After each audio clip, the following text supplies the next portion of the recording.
Then immediately heading 090 degrees, fly direct to Avida to avoid violation of control airspace. 090 degrees, fly direct to Avida. Did they copy? Okay, copy. Turn right heading 090, direct to Avida. Correct. After Avida, proceed Abar Lima 437 and request estimate Avida.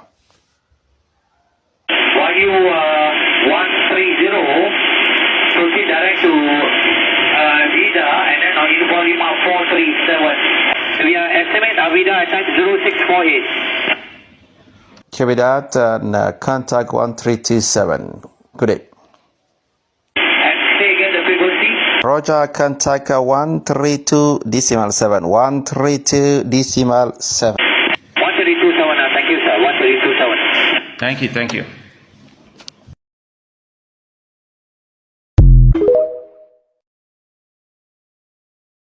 We begin this evening with an unwavering announcement from President Trump about Somalis living here in Minnesota. The president posting on Truth Social just tonight, quote, "I am, as President of the United States, hereby terminating, effective immediately, the temporary protected status for Somalis in Minnesota.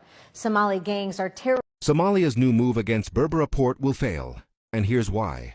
Berbera is not controlled by Mogadishu. It's a sovereign Somaliland port, legally operated through a binding international agreement with DP World.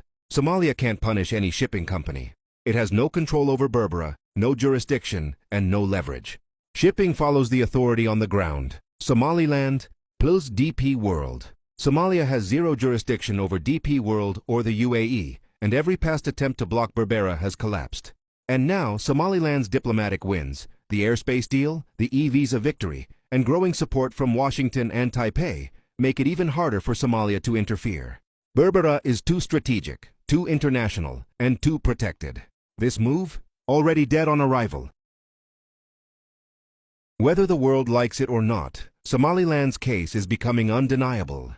For 34 years, Somaliland has run its own government, elections, army, currency, and peaceful transfers of power, while Somalia remains trapped in crisis.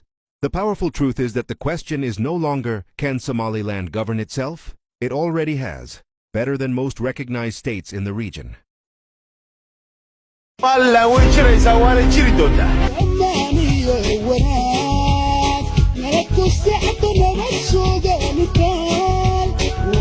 Why Somaliland deserves independence, Somalia must let go with grace. Addis Ababa. There are wounds that time alone cannot heal, and unions that patience cannot redeem.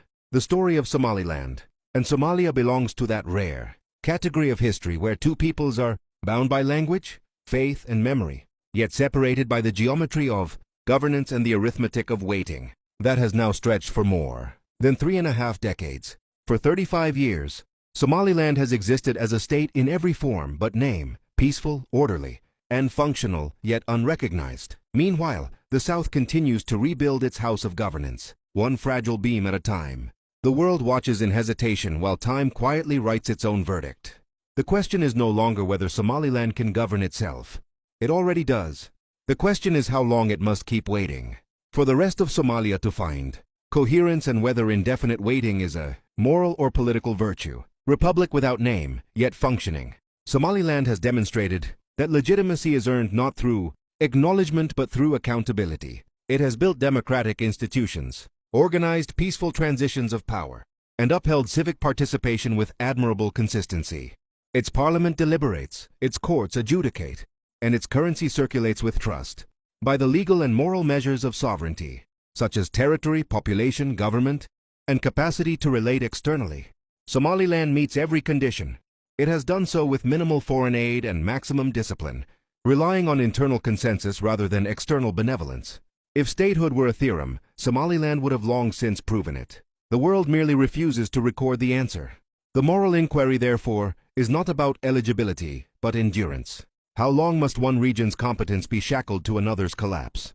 When Somaliland voluntarily joined the South in 1960, it did so out of idealism. The union was not imposed, but inspired by a vision of one Somali flag from Zayla to Kismayo. Yet what began as romance became subjugation.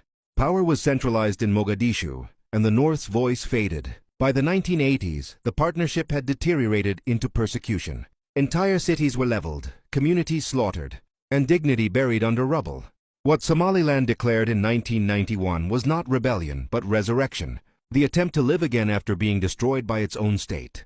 To call that secession is to misread it. To call it restoration is closer to the truth. Yet the world, held hostage by the fear of redrawing borders, prefers paralysis over principle. In Africa, colonial lines are treated as sacred even when they suffocate reality.